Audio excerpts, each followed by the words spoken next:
Hello everyone and welcome to our workshop. This workshop is based on the contents from the academic thesis, I'm Performing Social Justice Every Day, Veiling as a Form of Resistance by Muslim Women, written by Rabia Naz, an MSW graduate from Toronto Metropolitan University and program coordinator at MCAS. This workshop will explore the preformed judgments and biases against veiled Muslim women, the pressure to assimilate, and how the veil is used as an act of resistance against enforced Western values. Using an anti-oppressive lens, we will be amplifying the voices of various Muslim women to counter dominant Western narratives.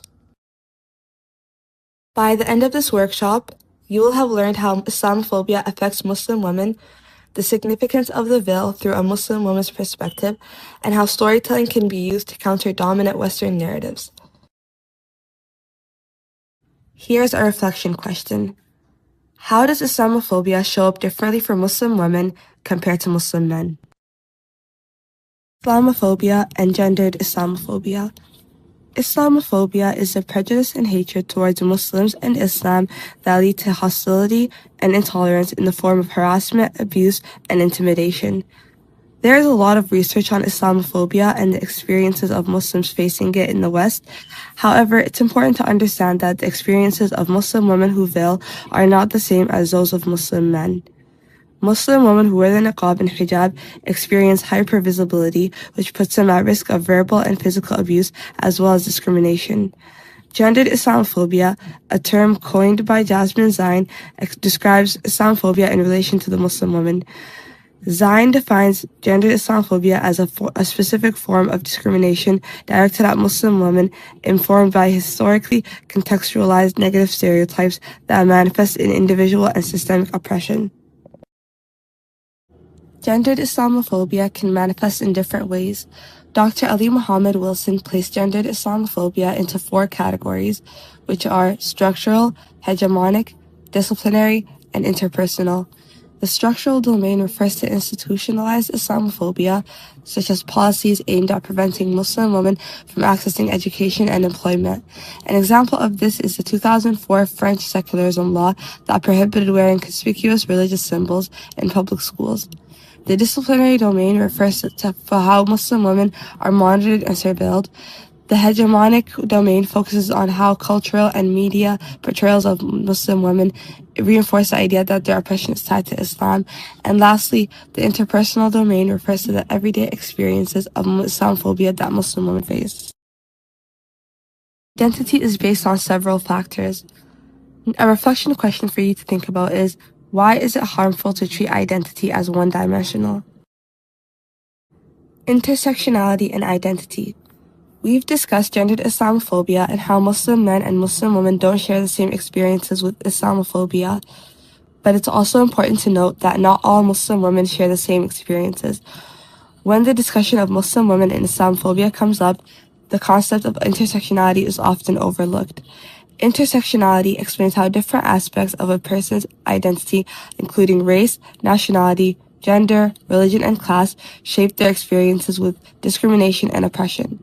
For example, a Black Muslim woman born in the West may face both Islamophobia and anti-Black racism, whereas a Muslim woman of immigrant status may face Islamophobia alongside language barriers and discrimination based on her accent. We've heard a lot of external discourse around the hijab and niqab, but how do you think Muslim women define the veil? And why do we struggle to accept agency when it doesn't look familiar to us? Muslim women can choose to veil for several reasons. The hijab can be seen as an act of nonconformity to Western expectations. It can also be a display to show one's commitment to their faith. It can be an act of reformation or a conscious choice to strengthen one's connection to God. It can also be used to differentiate oneself as a Muslim. How do Muslim women challenge Western ideals? The hijab/niqab allows for women to self-express without the need to conform to the dominating expectations or perform for the male gaze. Ultimately, choosing to wear the hijab or niqab allows Muslim women liberation against the attempt to revoke their bodily and spiritual autonomy. Here is an example of Muslim women's resilience. The Hands Off My Hijab movement was a movement initially started in 2021, which challenged the hijab ban for young Muslim girls in France. Muslim women are often misrepresented in Western media. Can you think of any recent Muslim women representation in mainstream media? How are they represented? What are some of the ways the West stereotypes Muslim women? Historically, Muslim women have been exoticized to the extent that they are not considered individuals with their own volition, but rather oppressed, abused, and in need of being liberated. Shows and films like Elite and Hala enforce the idea that the hijab is restrictive, sending the message to young viewers, including Muslim girls, that their confidence, happiness, and freedom can only be attained once they get rid of the hijab. Next, we will be discussing narrations from Muslim women in this study, focusing on their experiences and how they make sense of their identity, belonging, and representation. We will play a video showing how Dalia Mogahid challenges the harmful narrative that Muslims are seen as outsiders or even threats. She explains that Muslims are not something foreign to society, but rather a vital organ, emphasizing that they are an essential part of the community.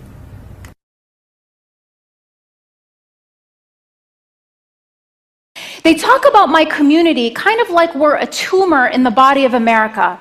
And the only question is, are we malignant or benign? You know, a malignant tumor you extract altogether, and a benign tumor you just keep under surveillance. The choices don't make sense because it's the wrong question. Muslims, like all other Americans, aren't a tumor in the body of America. We're a vital organ.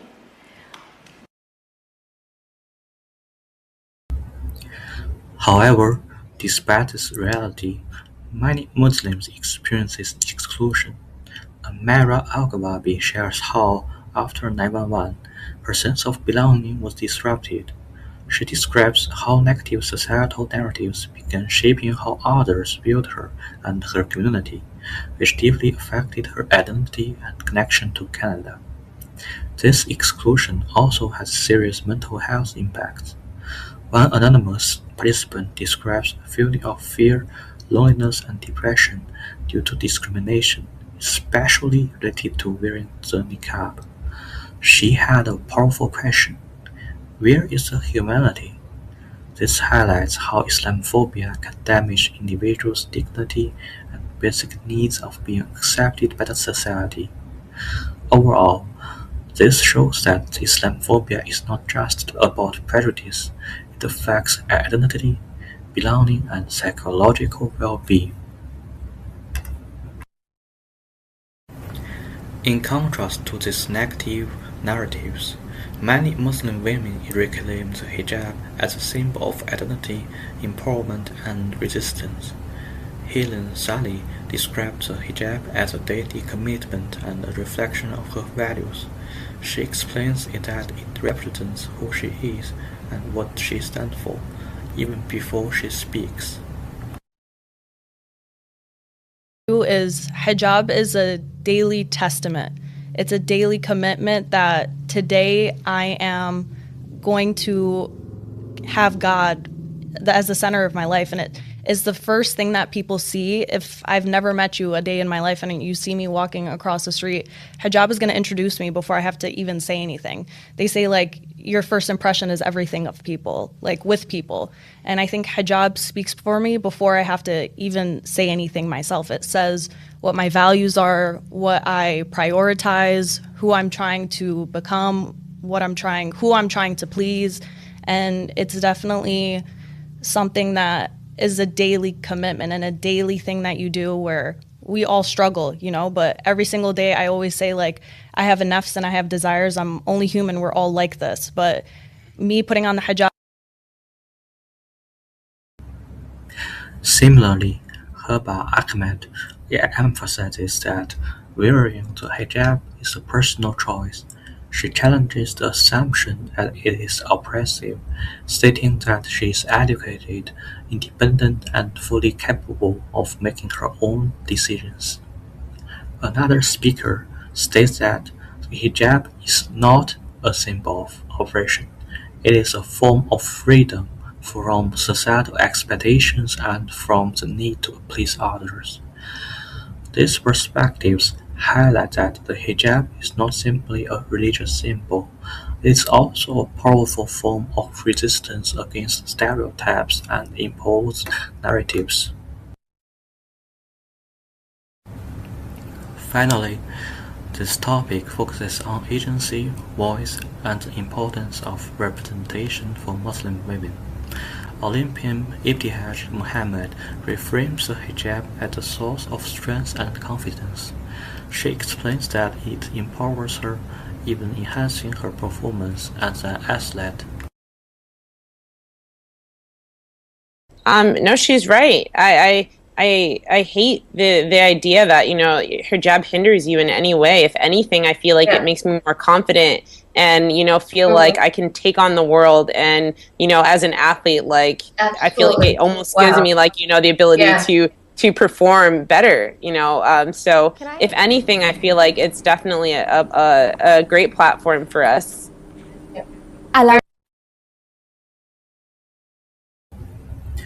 At a broader level, Sarah Joseph stresses the need for diversity in media and professional spaces. She argues that representation is important because it reflects the full range of human experiences, rather than a single limited narrative. Nor Tessie Jorgensen expands this idea by pointing out that Muslim women are often reduced to stereotypes. She emphasizes that their identities go far beyond the hijab. They include passions, careers, and contributions in areas like science, activism, and global issues. Overall, this section highlights that Muslim women are not passive subjects of discussion. They are active agents who are demanding space, voice, and recognition in society. Now, we'd like to open up discussion. What is one thing you learned today that may have changed or challenged your perspective on building? Thinking about the narrations we just heard, what stood out to you the most from these lived experiences? We have seen how personal stories were shared throughout this presentation.